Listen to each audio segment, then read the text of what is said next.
So we are releasing the microcase, or planning to release the microcase 128 in the 24 hours after the upstream, and the upstream is planned for next Tuesday, so 15th of August. This feature that we're covering today will be part of the feature set that we will release in the 128 release as well. And after that, what we are planning is to collect all the material in a single presentation with one slide per feature, with the collateral explanation videos that we have done and everything. That's all, Sachin. So what do you want? Sure. Thanks, Alton. Everyone can hear me, right? Yes. So today we're going to discuss about dual stack, and the agenda for it will be quite like this. We'll discuss the introduction for IPv6, IPv4, what is dual stack, advantages for it, what is the state of IPv6 and dual stack in upstream Kubernetes, how do we enable dual stack in upstream Kubernetes, and how we do it in microcades with a small demo for microcades in the end. So this was a new change from AWS for public IPv4 address. This was in quite a buzz a few weeks back. Now that AWS will charge some rate for IPv4 public addresses, this will be effective from February next year. So people still have time to shift to IPv6 or start paying, become a paid user for AWS. And so now this kind of thing brings us into the advantages of using IPv6 and dual stack in general. Quickly, what IPv4 addresses are. These are core IP protocols to transfer packets over the internet. These are 32-bit integers with dot notation for division in between. The problem with those is there are only like 4 billion addresses that can happen because it's a 32-bit integer. And so there is a limit to that, which is quite small. The workaround to that, one of the workarounds to that is using a network address translation to have kind of hide multiple addresses behind a single IP. But that also tends to have a limitation. So in comes IPv6 addresses. The first draft is RFC 2460 in December 1998. These are 128-bit integers with hexadecimal notation for 8 groups and 16-bit, separated by colons, and they can go up to approximately 3 to the power 10 to the power 38 addresses, which is quite a lot, and can also accommodate for all the new hosts and all the new users that come up. IPv4 can be tunneled via IPv6, and this has its advantage in most of telco, which especially in mobile and 5G, which has started to shift from IPv4 to IPv6 or get around to using dual stack to support both these simultaneously. And so what dual stack is? It is a technology which supports both IPv4 and IPv6 addresses. So you can have simultaneously use IPv4 addresses for some pods and services, and then use IPv6 for another set of pods and services. And both of these can exist co-simultaneously. This happens via DNS. So if a DNS receives a packet for A records, it will do IPv4. If it has a packet for quadruple A records, it will send IPv6 packets forward. And so it becomes easier for the workloads, for the pods, for the services to maintain IPv4 and IPv6 addresses on a single. Quick advantages of IPv6: larger address space usually gives a lot of. Sorry for all these things. So larger address space gives a lot of addresses for lots of hosts and users for them to have unique addresses for all of these. Security built-in IPsec features offers data integrity, authenticity, encryption. You don't need to always match the checksum whenever you try to do a TLS in something. A simplified header format, which lowers the processing costs, also boosts the speed of internet connection, and allows easier allocation and management of all these addresses. And then it also has, it will prioritize the QoS features so that the latency can be improved for things like videos and voice. And this is similar to the advantages of IPv6. The dual stack can very much be used to have these IPv6 addresses along with the previous IPv4 addresses that you have. So you don't need to migrate from IPv4 to IPv6 for all this. You just need to have a dual stack cluster enabled, and you can have the previous IPv4 addresses, and then the new workloads can have their own IPv6 addresses. So the rollout for the new addresses will be quite easier, and you don't need to have a major migration for this. And so that dual stack provides you a lot of configurations and flexibility on top of the existing configuration. So the state of dual stack in upstream Kubernetes, it has been in Kubernetes since 121, but it has been GA since 123. Every pod will have either IPv4 or IPv6 addresses. Services can be single stack or dual stack. We'll see more on this in a demo later on. The egress routing can be in both IPv4 and IPv6 for pods. So to enable dual stack in upstream Kubernetes, you need to make changes or provide configuration to all the services. For Kube API server, you need to provide the service cluster IP range and provide the available CIDRs for IPv4 and IPv6. Then similar for Kube control manager, you need to have all these configurations in there. For Kube proxy and kubelet, for kubelet, you can have either a cloud provider, and you can let your cloud to manage these for you, or you can have your own custom CIDRs and provide it as node IP to the kubelet. But your cloud should support IPv6 and dual stack for this to happen. And also you need to make certain changes to your CNIs depending on which you use, and also make configuration changes to those so that they are configured to use dual stack when it's enabled.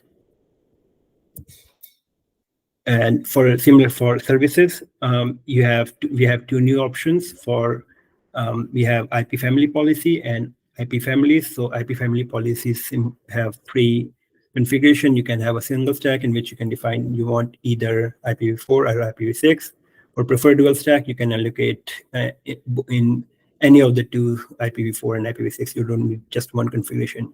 In the required dual stack, you get comes the second option, the IP families. In this, you can define either IPv4, IPv6, the array, and in the required dual stack mode, it will select from this array the priority for deciding which IPv address to allocate the service to. But for enabling the dual stack in microkits, you don't need to do much. We have something called launch configurations that are configs that are defined for your cluster before your cluster initiates, and this changes the configuration for your cluster as you started. So we have IPv4 support. If it's enabled, then you need to define IPv4 cluster CIDR and service CIDR, which is very similar to what the options we saw in previous slide for upstream Kubernetes. We needed a CIDR for services and cluster. In this, we just need to define this variable and give your respective CIDRs. Similarly, for IPv6 support, you just need to give that. And then this extra SAN you need to have for your services too. You need to place this configuration in a place where microkits can detect it. This is usually where snipe microkits common, and then the launch configuration name.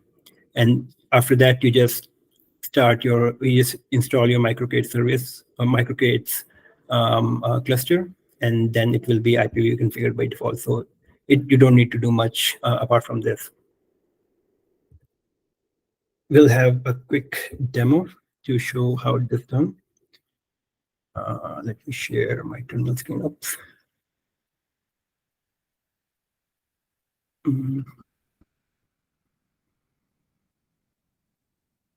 Okay.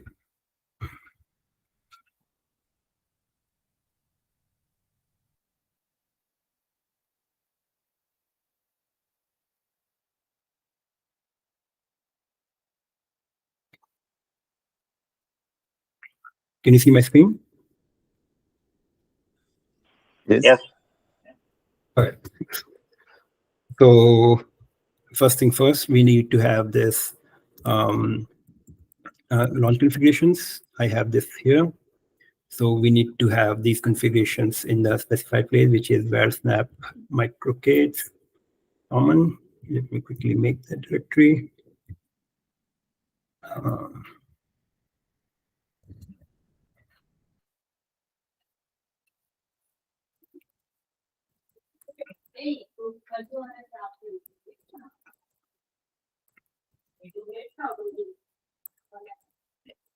Okay, and then copy this launch configuration in here. Out with the sudo. See.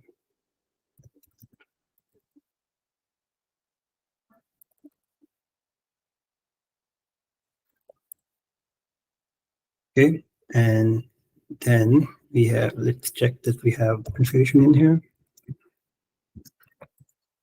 All right, and after this, we install our cluster.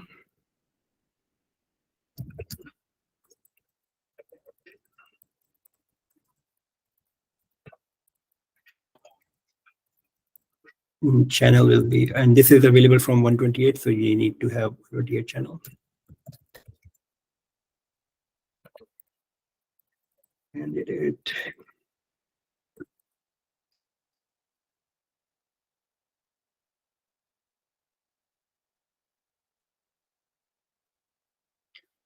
Now it is installing and it is configuring, it is taking this launch configuration that we see here, and it is configuring the cluster based on that.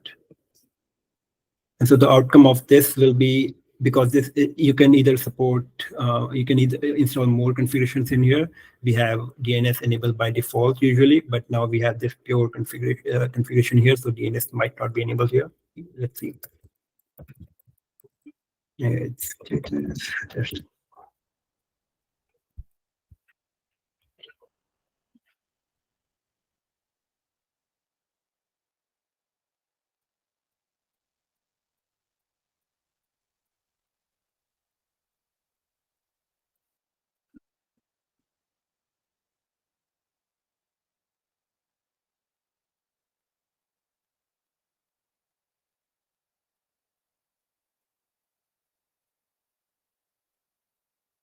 Takes a bit of a time.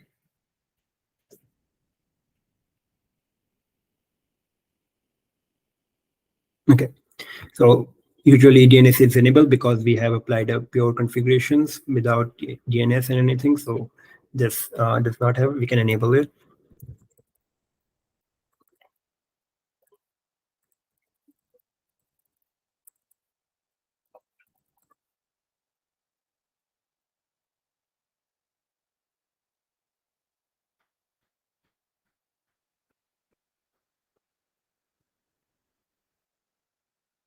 Let's quickly see. Get all. Okay, so we have all these services and pods running. Now I have with me a sample dual stack YAML. This has a sample deployment, a simple Nginx deployment, nothing quite out of the ordinary. Then we have a service.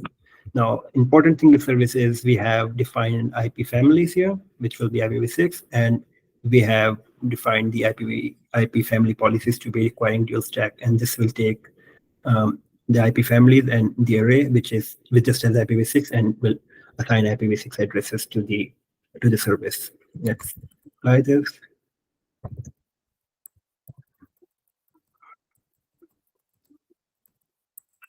Oh.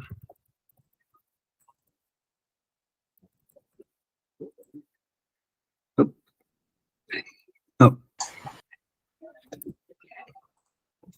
Okay. To apply that, let's see.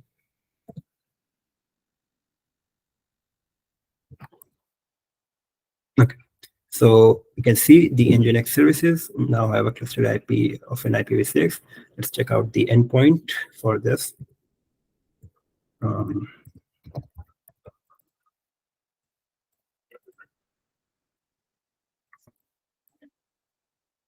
right? And if we curl this endpoint, which is this Nginx 6 service, we should get a message. No, it was. So when you tie this, it brings this Nginx deployment, which has just a message, welcome to Nginx IPv6 enable, and yeah. And so that's it for me. Let's quickly go back to the slides.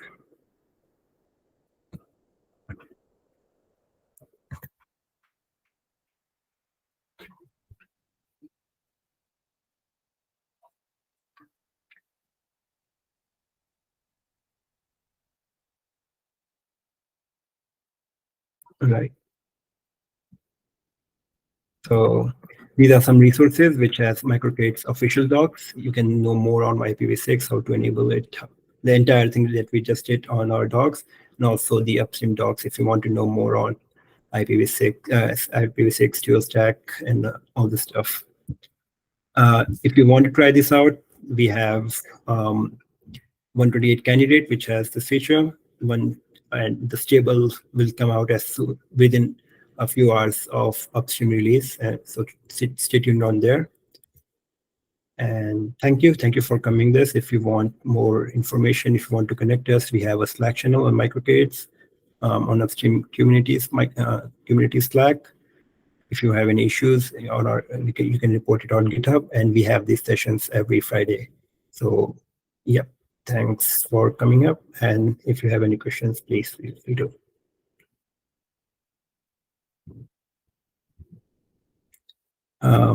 Yep. Sorry, Mohammed, go on.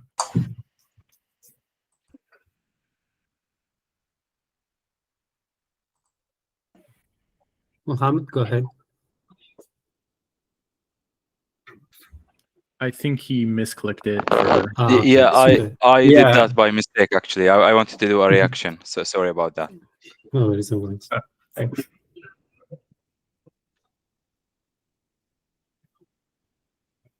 So any questions from anyone to, I don't know better or how this can be applied to your use case, or?